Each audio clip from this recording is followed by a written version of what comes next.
రైతు బాగుంటేనే దేశం బాగుంటుంది, రైతే వెన్నెముక అని చెప్పేటువంటి మన నినాదాలు మాత్రం చాలా గొప్పగా ఉన్నాయి.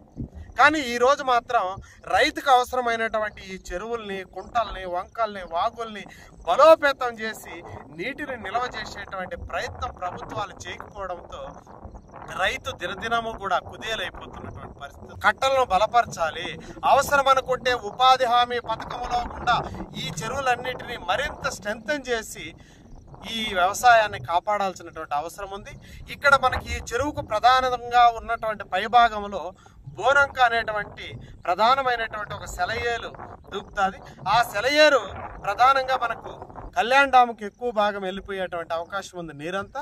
కాబట్టి ఆ నీటిని గాన ఈ చెరువుకు మరలించగలిగితే ఈ కింద ఉన్నటువంటి దాదాపు 50 చెరువులు ఈ నీటి ద్వారా ఇటు చిన్నగొట్టిగిల్లు, రొంపిచెర్ల, ఎర్రావరపాలెం మండలంలో ఉన్నటువంటి అన్ని చెరువులు